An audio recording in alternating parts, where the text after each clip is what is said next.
What's up gamers, I'm Banana, and in this video I want to talk about one of my favorite hunter builds going into Lightfall and how it seems like it is getting a pretty sizable buff that should make it even more usable than it already is. So if this video helps you out, I'd really appreciate a like or a subscription. I'm going to be putting out a bunch of content when it comes to Lightfall, and this is just the beginning when it comes to my channel. The sky's the limit, and I'd appreciate the sub. So what I'm talking about today is Gyrfalcon's Hauberk. Everyone knows about this exotic if you have played Void Hunter because it's very good. It makes it so you can go invisible and then you get volatile rounds after you get invisible. Then you can just chain this forever and ever with other things that are already active in the game. The main thing that you're chaining this with is Stylish Executioner because defeating a weakened, volatile, or suppressed target is going to make you invisible. So you can kill a volatile guy, go invisible, get more volatile rounds, and go invisible again. It is an infinite chain that allows for some pretty good survivability.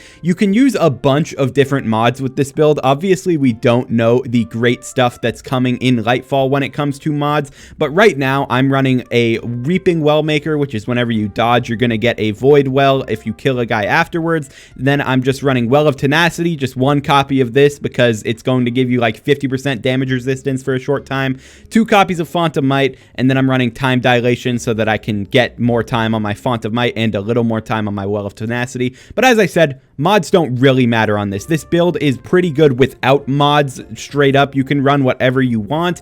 And then they're changing it in Lightfall because they're buffing one of the fragments and they're adding a fully new fragment that should be super helpful for this build. If we go inside the ability changes thread that was posted by Bungie today, you're going to see they talk about the new things like fire sprites and void breaches. But we're talking about void breaches today because we're using the void subclass. Void breaches are created by a selection of new and existing void fragments, and they grant class ability energy on pickup.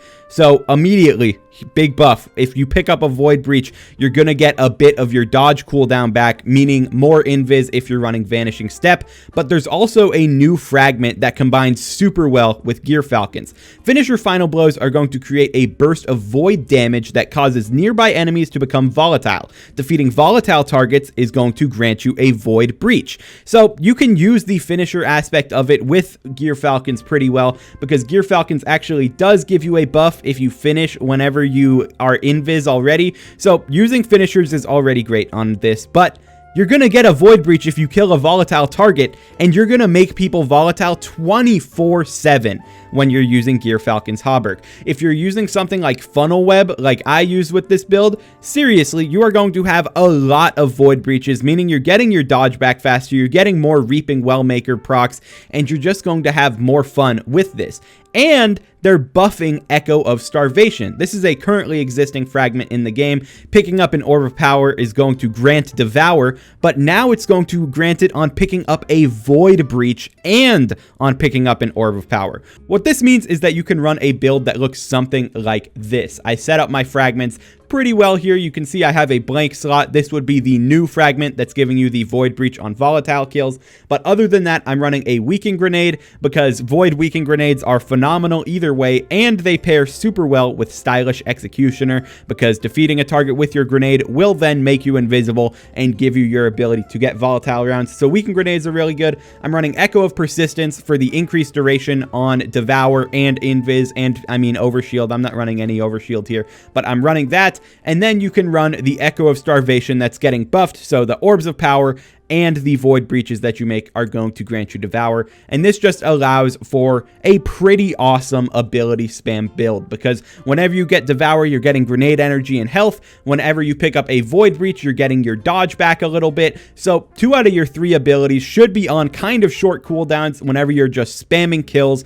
And you saw in the footage that I was running a bit earlier, I was doing a Legend Lost Sector with this build right now. Absolutely dusting everything. There was basically no threat to me, and this goes for GMs and everything. You just kind of have to play this build slow whenever you're in a GM. Make sure you aren't using the too stylish cooldown. You got to use that to your advantage. Don't kill anything if you don't have Stylish Executioner up and you're kind of scared of dying. But seriously, you're going to be invis all the time. You're going to get Devour on every kill, not just every 2 kills with the Orbs of Power and Harmonic Siphon, because you're going to get Void Breaches on every every kill that you get when you're using Gyrfalcon's Hauberk now, and it is just going to be an amazing build for a stealthy, healthy hunter.